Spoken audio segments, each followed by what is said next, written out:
মাত্র একটা উপকরণ দিয়ে তৈরি হবে মুচমুচে ক্রিস্পি দোসা। আর এই দোসা তৈরি করার জন্য আমার লাগবে মসুরের ডাল।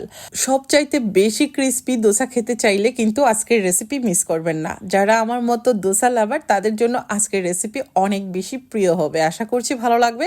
আর ভিডিওটা সব সময়ের মতো শেষ পর্যন্ত আশা করছি দেখবেন। যারা আমার ভিউয়ার্স আছেন, আমাকে ভালোবাসেন, আমার ভিডিওগুলো দেখেন। আর সেই সঙ্গে তো একটা রিকোয়েস্ট করবই, যদি আমার ভিডিও বেশি ভালো লাগে প্লিজ এই রেসিপিটা বেশি বেশি করে শেয়ার করবেন, যাতে করে অন্যরা দেখেও রেসিপিটা বাসায় তৈরি করতে পারে এবং প্রিয়জনদেরকে নিয়ে মজাদার এই ক্রিস্পি দোসার স্বাদ উপভোগ করতে পারে। আর শীতকাল মানেই কিন্তু এরকম ক্রিস্পি কিছু হবে।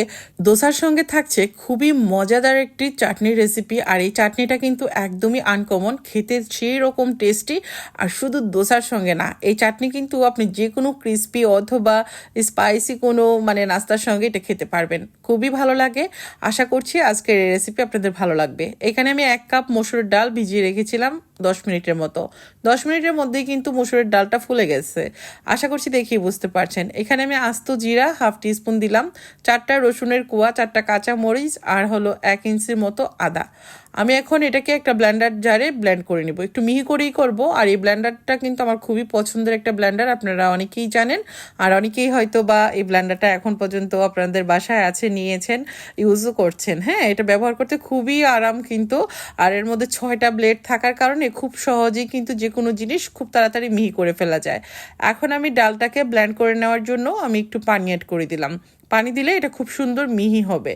আর আমি এটাকে একটু মিহি করার জন্যই কিন্তু পানিটা অ্যাড করলাম। আর যদি আপনারা মিহি করতে না চান সেই ক্ষেত্রে পানি অ্যাড করবেন না।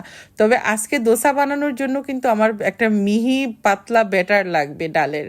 তো এখন আমি সুইচটা দিয়ে দিচ্ছি। আর এখানে 2টা বাটন আছে, আমি একটা বাটনে প্রেস করে নেব। আমি যেহেতু মিহি করব তাই আমি 2 নাম্বারটাতে দিব, দিয়ে আমি এটাকে ব্লেন্ড করে নেব কয়েক সেকেন্ডের জন্য। খুব বেশি চাপ দিয়ে ধরে রাখতে হবে না, কয়েক সেকেন্ড চাপ দিলেই কিন্তু এটা সুন্দরভাবেই মিহি হয়ে যাবে। আমার ডাল বাটা হয়ে গেছে, এই তো দেখে হয়তো বুঝে নিয়েছেন কতটা মিহি করে আমি ব্যাটারটা তৈরি করেছি।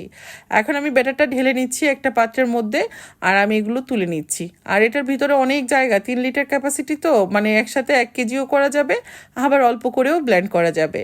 আর শুধু যে মিহি ব্লেন্ড করা যাবে তা কিন্তু না, আপনি চাইলে কিন্তু যে কোনো এরকম সবজি কুচি কুচি করে নিতে পারবেন, একদম চপ করে। তো সেই ক্ষেত্রে পানি ইউজ করা লাগবে না। হ্যাঁ, আচ্ছা, এটা যদি কেউ নিতে চান তাহলে স্ক্রিনের উপর ফোন নাম্বারে ফোন করে কিন্তু অর্ডার করতে পারেন। এটা ব্যবহার করে অনেক আনন্দ পাবেন আর সংসারের অনেক কাজ খুব দ্রুত করে নিতে পারবেন। 1 কেজি পেঁয়াজ কয়েক সেকেন্ডের মধ্যে কুচি করে ফেলা যাবে, কারণ পেঁয়াজ কাটা কিন্তু অনেক বেশি বিড়ম্বনার কাজ। এটা দিয়ে যেমন মিহি করে ব্যাটার তৈরি করা যাবে, ঠিক তেমন করে এরকম চপও করা যাবে। যে কোনো মশলা একদম মিহি করে বেটে নিতে পারবেন। আর এটা কিন্তু 3 লিটার ক্যাপাসিটি, চাইলে একসঙ্গে বেশিও করতে পারবেন, আবার অল্প করে করতে পারবেন, যেহেতু এর ভেতরে 6টা কাটা। আর কাটাগুলো কিন্তু একদম নিচ থেকে শুরু। হ্যাঁ, একদম যে বেশি করে ব্লেন্ড করতে হবে তা কিন্তু না, অল্প একটু করেও কিন্তু করতে পারবেন। আমি নাম্বারটা স্ক্রিনের উপর দিয়ে দিলাম, যার লাগবে অর্ডার করে নেবেন।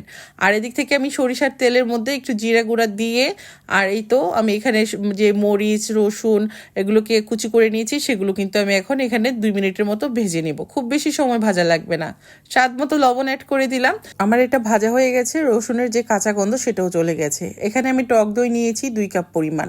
2 কাপটা তার চেয়ে একটু কমই হবে। তো আমি এটা খুব ভালো করে ফেটিয়ে নিচ্ছি টক দইটা।